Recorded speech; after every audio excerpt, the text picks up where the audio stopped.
Сәлеметсіңдер ме, құрметті оқушылар? Ақпараттық коммуникациялық технологиялар сабағына қош келдіңдер. Сабағымыздың тақырыбы компьютердің құрылғылары. Мына суретке мұқият қарайық. Бұл не деп ойлайсыңдар? Бұл ең алғашқы перне тақтаның түрі. Ал мынау ең алғашқы тінтуірлер. Енді мына суретке қарайықшы. Бұл не зат деп ойлайсыңдар? Бұл балалар әлемдегі ең алғашқы есептеуіш машиналар, яғни компьютерлер.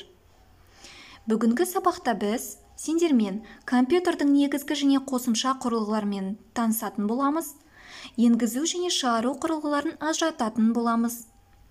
Компьютер құрылғылары балалар екі түрге бөлінеді: негізгі және қосымша. Негізгі компьютер құрылғыларына монитор, жүйелік блок, перне тақта жатады, ал қосымша тінтуір, принтер және дыбыстық колонка, сканер, тағы да басқа құрылғыларды жатқызамыз.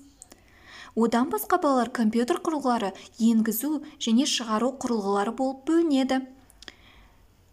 Енгізу құрылғыларына біз перне тақта, тінтуір және сканерді жатқызамыз. Ал шығару құрылғыларына принтер, мониторды жатқызамыз. Ал жүйелік блок пен дыбыстық колонкалардың енгізу мен шығарудан басқа өзінің қызметтері бар.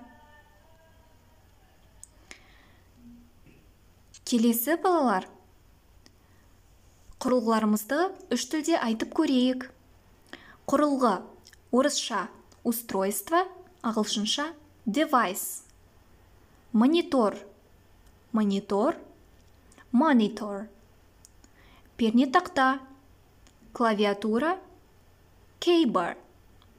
Тінтуір: мыш, маус. Енді осы құрылғылардың бәріне тоқталамыз. Жүйелік блок дегеніміз компьютердің негізгі жұмысын атқаратын процессор және жадыдан тұрады. Оны компьютердің миы деп те атайды. Монитор ақпаратты экран бетіне шығаруға арналған құрылғы. Перне тақта ақпаратты компьютерге енгізуге арналған құрылғы. Ол әріп, сан және таңбаларды енгізуге арналған. Тінтуір компьютер экранындағы меңзерді басқару құрылғысы. Принтер ақпаратты компьютерден қағазға басып шығаруға арналған құрылғы. Балалар, компьютер сөзі ағылшын тілінен компьютер сөзінен есептегіш деген мағынаны білдіреді екен. Компьютер сөзінің алғашқы анықтамасы 1897 жылы Оксфорд сөздігінде пайда болды. Яғни, компьютер сөзі алғаш рет 1897 жылдан бастап қолданылған екен. Енді қызықты деректермен таныс болайық. 1936 жылы Ресейде суда жұмыс істейтін аналогтық компьютерлер құрылды. Яғни балалар, компьютерлер суда да жұмыс істей беретін болады екен.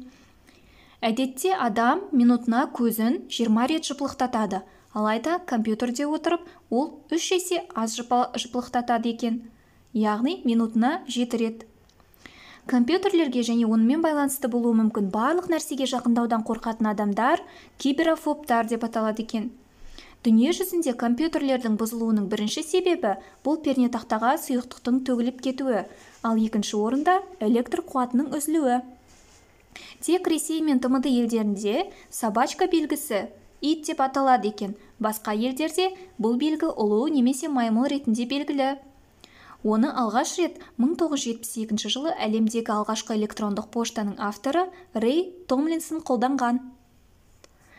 Сабағымызды қорытындылау мақсатында X және 0-дік ойынын ойнайық. Берілген сөйлемдердің жауабы дұрыс болса 0-дікті, бұрыс болса X-ті қоямыз.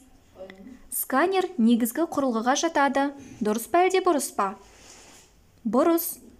Принтер шығару құрылғысы. Дұрыс.